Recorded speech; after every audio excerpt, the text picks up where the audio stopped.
மக்களே இந்த கண்டென்ட்டை எப்படி டீல் பண்ணுறது, எப்படி பேசுறது அப்படின்னு எனக்கு வந்து தெரியல. ஆக்சுவலா என்ன நடந்துட்டுருக்கு அப்படிங்கிறத மட்டும் நான் சொல்றேன். முடிஞ்ச அளவுக்கு புரிஞ்சுக்கோங்க. ஓகேங்களா? And decision is yours. Okay. நம்ம பார்வதி இருக்காங்கல்ல, அவங்க இந்த ஒர்ஸ்ட் பெர்ஃபார்மர் அப்படின்னு சொல்லி தேர்ந்தெடுத்து முடிஞ்சதுக்கப்புறம் பார்வதி வந்து பார்த்திங்கன்னா, ஒரு சில விஷயங்களை நான் ஆட் ஆன் பண்ணிக்கிறேன், ஒரு விஷயத்தை நான் கிளாரிட்டி கொடுத்துக்கிறேன் அப்படின்னு சொல்லி ஒரு விஷயத்தை வந்து சொல்கிறாங்க. அது என்ன அப்படின்னு பார்த்தீங்கன்னா, பிரஜன் வந்து இருக்கார்ல, அவர்கிட்ட நான் இப்படி தான் போனேன். அவங்க வந்து பார்த்திங்கன்னா ஒரு மாதிரி கையை தட்டி விட்டார். அது ரொம்ப அஃபென்ஸ்ஃபுல்லாக வந்துருந்தது. ஸோ அந்த மாதிரி வேண்டாம் அப்படின்றத வந்து அவங்க சொன்னாங்க. ஸோ இதுக்கு பிரஜன் அவர்கள் வந்து மறுபடியும் போய் அதுக்கு ஒரு ரிப்ளை வந்து கொடுக்குறாப்புல. அது இருக்கிறதுலே பயங்கர மோசமாக வந்திருந்தது. அண்ட் அதெல்லாம் தாண்டி பார்வதி இப்படிப்பட்ட ஒரு பொண்ணா அப்படின்னு யோசிக்கிற அளவுக்கு பிரஜன் அவர்களும் அவங்களுடைய மனைவி சாண்ட்ரா அவர்களும் ஷாக் கொடுக்குற மாதிரி சில விஷயத்தை வந்து சொல்லியிருக்காங்க. அதெல்லாம் என்ன அப்படிங்கிறத பற்றி இந்த வீடியோவில் முழுசாக பார்க்கலாம். ஸோ இந்த வீடியோக்கு போகிறதுக்கு முன்னாடி நம்மளோட சேனலை சப்ஸ்கிரைப் பண்ணாதவங்க சப்ஸ்கிரைப் பண்ணிச்சுக்கோங்க. பக்கத்தில் ஒரு பெல்லைக்கான இருக்கும், அதையும் ப்ரெஸ் பண்ணி ஆலில் போட்டுக்கோங்க. அப்போ தான் நாங்கள் அப்டேட் பண்ணுற ஒவ்வொரு வருஷமும் உங்களுக்கு நோட்டிஃபிகேஷன் வந்து சேரும். அது தாண்டி இந்த வீடியோ குறைஞ்சபட்சம் ஒரு 1000 லைக்லாம் எதிர்பார்க்குறோம். ஸோ லைக்கை போடுங்க, வீடியோ பாருங்கள். வாங்க இந்த வீடியோக்குள்ள வந்து போகலாம். முதல் விஷயம், பார்வதி நான் முன்னையே சொன்னேன், அவங்க போயிட்டு கன்ஃபரன்ட் பண்ணிட்டு வந்துட்டாங்க. அதை தொடர்ந்து பிரஜன் அவர்கள் வந்து போகிறாப்புல போயிட்டு அந்த இடத்துல என்ன சொல்கிறாரு அப்படின்னா, எனக்கு கல்யாணம் ஆகிடுச்சு, மனைவி இருக்காங்க, 2 குழந்தை இருக்காங்க. ஸோ நான் இந்த சொசைட்டியில் ரொம்ப டீசெண்டான ஒரு ஃபேமிலியில் வந்து இருந்துகிட்ருக்கேன். அண்டு நான் ஒரு ஆக்டர், நான் எப்படிலாம் பேர் எடுத்து வச்சுருக்கேன், எனக்கு எந்த கெட்ட பழக்கமும் கிடையாது. ஸோ நான் அப்படிப்பட்ட ஒரு ஆள். அதே போல் என்கிட்ட யாருமே எதுவுமே பண்ணாதீங்க, இந்த பேரை உடைக்கணும் அப்படின்னு சொல்லி ஒரு விஷயத்த பண்ணாதீங்க அப்படின்ற மாதிரியும், பார்வதி வந்து இப்படி தான் பண்ணாங்க அப்படிங்கிற மாதிரியும் ஒரு விஷயத்தை வந்து சொல்கிறாங்க. அப்போது பார்வதி வந்து என்ன சொல்கிறாங்க அப்படின்னா, இல்லை நான் அண்ணன்னு கூப்பிட்டு தான் நான் வந்தேன், இப்படி சும்மா கை கூட வைக்கல, நான் இப்படி தான் வந்தேன் அப்படிங்கிற மாதிரி பிரஜன் கிட்ட வந்து சொல்கிறாங்க. அதுக்கு வந்து பார்த்திங்க அப்படின்னா சாண்ட்ரா என்ன சொல்கிறாங்க அப்படின்னா, இல்லை நீ சம்டைம்ஸ் வந்து அவரை பார்த்து நீங்கள் வந்து சைட் அடிச்சிருக்க, அது என்கிட்டே சொல்லியிருக்க அப்படின்ற மாதிரி சாண்ட்ரா அவர்கள் வந்து சொல்கிறாங்க. ஸோ இப்போது அதுக்கு அடுத்த கான்வர்சேஷன் எப்படி மாறுது அப்படின்னா, பார்வதி வந்து பிரஜன் கிட்ட ரொம்ப வலிஞ்சு பேசுகிற மாதிரியும் அண்ட் சைட் அடிக்கிற மாதிரியும் ஒரு ப்ரொஜெக்ஷனை வந்து க்ரியேட் பண்ணுறாங்க அப்படின்னு சொல்லி நான் லாஸ்ட் வீடியோ வந்து போட்டிருந்தேன். பட் அதுக்கப்புறமா ஒரு பெரிய கான்வர்சேஷன் வந்து போது வியானாவுக்கும் பார்வதிக்கும் அதுக்கப்புறம் சுபிக்ஷாவுக்கும். ஸோ கான்வர்சேஷனில் நான் என்ன சொன்னனோ அதே விஷயத்தை தான் வியானா வந்து சொல்லிகிட்டு இருக்காங்க. ஏன்னா இப்படி வந்து பிரஜன் அவர்கள் வந்து, அதாவது அவர் முட்டி போட்டு தயவுசெய்து என்னை விட்டுருங்க, என்னை நல்லபடியாக வாழ விடுங்க, என்னை வந்து ரொம்ப டிஸ்டர்ப் பண்ணாதீங்க அப்படின்ற லெவலுக்கு வந்து பேசுகிறா. அப்படின்னா இவங்க போய் லவ் டார்ச்சர் பண்ணுற மாதிரியும் இல்லை வேறு ஏதாவது டார்ச்சர் பண்ணுற மாதிரியும், அப்போ பிரஜன் அவர்கள் வந்து பொது சபையில் வந்து தயவுசெய்து என்னை விட்டுருங்கம்மா, இங்கே இருக்கிற பொண்ணுங்க எல்லாருமே எனக்கு வந்து விட்டுருங்க அப்படின்ற மாதிரி வந்து சொன்ன மாதிரி வந்து பார்த்திங்கன்னா ஒரு மாதிரி சொல்லிட்டாரு. இது வந்து சுபிக்ஷாவுக்கும் வியானாவுக்கும் அது ஏற்றுக்க முடியல. ஏன்னா ஒட்டுமொத்தமாக சொல்கிறாரு, நீங்கள் ஏதாவது அந்த மாதிரி பண்ணீங்களா அப்படின்னு சொல்லி சுபிக்ஷா வந்து பார்வதி கிட்ட கேட்கும்போது பார்வதி என்ன சொல்கிறாங்க அப்படின்னா, இல்லைம்மா நான் இந்த இன்சிடெண்ட் தான் நான் சொன்னேன், இந்த இன்சிடெண்ட்டில் இப்படி தான் வந்து நடந்தது, ஸோ நான் அண்ணாவை தான் நான் அவர்களை வந்து பார்க்குறேன் அப்படின்ற மாதிரி வந்து பார்த்திங்கன்னா சொல்கிறாங்க பார்வதி. சுபிக்ஷாவும் ஓகே சொல்கிறாங்க. இப்போது உன்னை சொல்கிறாங்க, ஓகே அந்த இன்சிடெண்ட்டில் நீங்கள் இருந்தீங்க, ஓகே. ஆனால் ஒட்டுமொத்தமாக இந்த ஹவுஸில் இருக்கக்கூடிய எல்லா பெண்களையும் அவர் வந்து ப்ரொஜெக்ட் பண்ணுற மாதிரி வந்து சொல்கிறாரே, அதாவது பின்னாடியே சுற்றுற மாதிரி இல்லை சைட் அடிக்கிற மாதிரி இல்லை வந்து லுக் விடுற மாதிரி அப்படி சொல்கிறாரே அப்படின்றத சுபிக்ஷா வந்து கேட்குறாங்க. அப்போ நான் அதை கேட்கலாமா அப்படின்னு சொல்லி கேட்கும்போது வியானா வந்து என்ன சொல்கிறாங்க அப்படின்னா, கேளுங்க, அது உங்களுடைய பாயிண்ட்டு, ஆனால் நான் இந்த டாப்பிக்குள்ளே வரமாட்டேன் அப்படின்னு சொல்லி வியானா வந்து சொல்கிறாங்க. ஸோ இதனை தொடர்ந்து சுபிக்ஷா அவர்கள் கேட்கணும் அப்படின்ற ஒரு முடிவுக்கு போயிட்டாங்க. வியானா வந்து நான் சொன்ன விஷயத்தை தான் அவங்களும் சொன்னாங்க.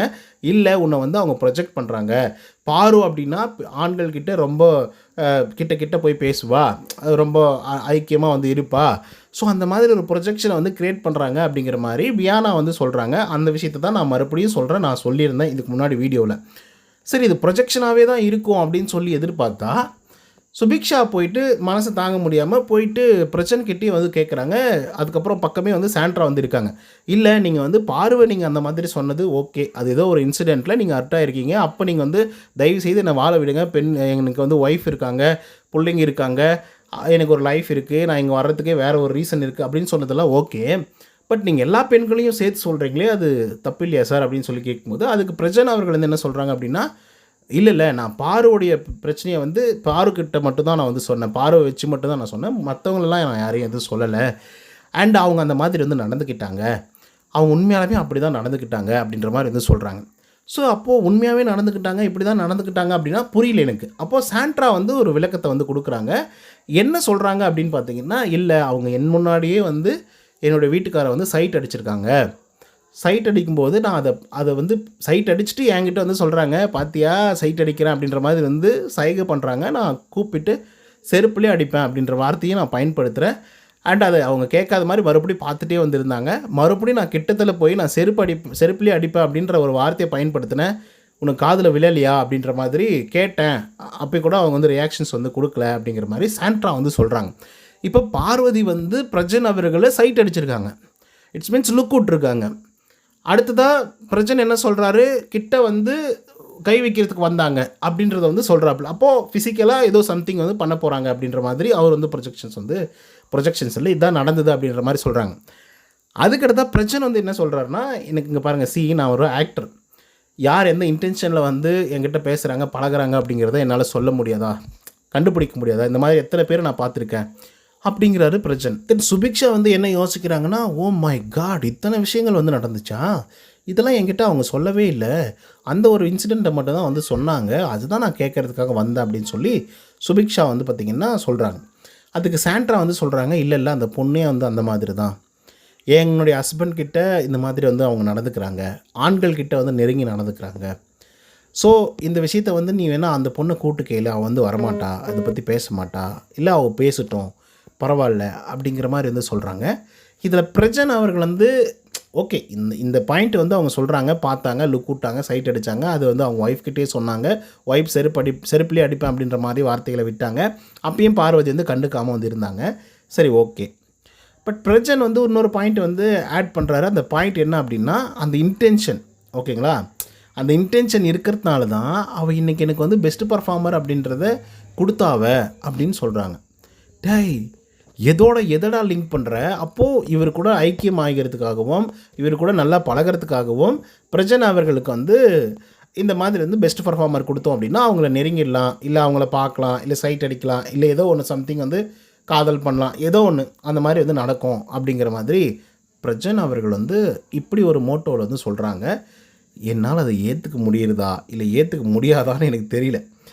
இது அந்த பாயிண்ட் வந்து ரொம்ப ஸ்ட்ராங்காக இருந்தது. எது வரைக்கும் அப்படின்னு பார்த்தீங்கன்னா, பிரஜன் அவர்கள் வந்து எனக்கு இன்டென்ஷன் தெரியும், அவங்க என்ன விதத்தில் என்கிட்ட பழகிறாங்க, என்ன விதத்தில் என்னை பார்க்குறாங்க அப்படிங்கிறது ஒரு மேலுக்கும் வந்து தெரியும் அப்படின்னு சொல்லும் பொழுது வரைக்கும் ஓகே. சாண்ட்ரா வந்து பார்வதி சைட் அடித்தாங்க, எங்கள் வீட்டுக்காரரை நான் செருப்பால் அடிப்பேன்னு சொன்னது வரைக்கும் ஓகே, அது வரைக்கும் ஓகே. ஆனால் அது காமெடியாக தான் பண்ணேன், காமெடியாக தான் நானும் சொன்னேன் அப்படின்றத சாண்ட்ரா அவர்களும் சொல்கிறாங்க. காமெடியாக தான் செருப்புலேயே அடிப்பேன் அப்படின்னு சொல்லி காமெடியாக சொல்லியிருக்கிறது அப்படின்றதையும் சாண்ட்ராவும் சொல்கிறாங்க. அதே தான் பார்வதி வந்து சொல்கிறாங்க. பட் அது காமெடியாக நடந்த ஒரு விஷயத்தை இப்போ வேணுத்துக்குன்னே கூட இல்லை வெறுப்பேற்றுனே கூட வந்து பண்ணியிருந்துருக்கலாம். இல்லை சின்ன வயசுலேருந்து வந்து பார்த்திங்கன்னா பார்த்த ஒரு ஹீரோ, பார்த்த ஒரு சீரியல் பிரபலம், ஸோ அதனால் கூட அது இருந்திருக்கலாம். பட் நாம் அதுக்குள்ளார போக வேண்டியதில்லை. பட் வெறுப்பேற்றுறதுக்காக பண்ணியிருந்துருக்கலாம் அப்படின்னு ஒரு கான்செப்ட் வச்சுக்கலாம். ஏன்னா எப்படி வேணாலும் நம்ம யோசிக்கலாம், ஓகேவா? ஸோ அப்போது இவங்க பார்வதியை இப்படி சொல்கிறது அப்படிங்கிறது வந்து என்ன நம்ம சொல்கிறதுன்னு எனக்கு தெரியல. இதில் ப்ரொஜெக்ஷன்னு சொல்கிறதா இல்லை வேறு ஏதாவதுன்னு சொல்கிறதா எனக்கு புரியல. இதை எப்படி டீல் பண்ணுறது, எப்படி ஹேண்டில் பண்ணுறது அப்படின்னு எனக்கு நிஜமாகவே புரியல, ஓகேவா? என்னமோ தெரியல. ஓகே, ஃபஸ்ட்டு 2 பாயிண்ட்ஸ் அவங்களோடது வேலிடாக வந்துருந்தது. பட் அதுக்கப்புறம் அவள் வந்து நம்மக்கிட்ட நெருங்கி பழகணும் அப்படின்றதுக்காகவும் இன்டென்ஷனுக்காகவும் தான் அவள் எனக்கு வந்து பெஸ்ட் பர்ஃபார்மர் அப்படின்றத ஒன்று கொடுத்தா அப்படின்னு சொல்கிற விஷயங்களாக இருக்கட்டும். இன்னொரு பக்கம் இன்னும் ஒரு சில விஷயங்களெல்லாம் நடந்துச்சு அப்படின்னு சொல்லி சாண்ட்ரா அவர்கள் வந்து சொல்ல முயற்சி பண்ணுறாங்க. பட் வேறு எந்த வேலிடான பாயிண்ட்டும் வந்து இல்லை.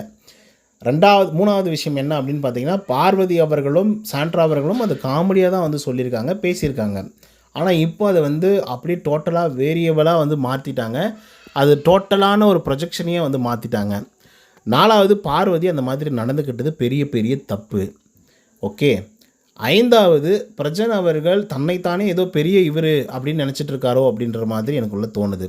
அண்ட் இன்னொரு பாயிண்ட்டையும் அவங்க ஆட் பண்ணுறாங்க, நாங்கள்லாம் ஆக்டரு, ஸோ அதனால் நிறைய பேர் வந்து எங்களை மீட் பண்ணுவாங்க, கண்டிப்பாக அந்த க்ரஷஸ் அதெல்லாம் வந்து கண்டிப்பாக இருக்கும். ஸோ நிறைய பேர் வந்து இந்த மாதிரி வந்து பண்ணுவாங்க.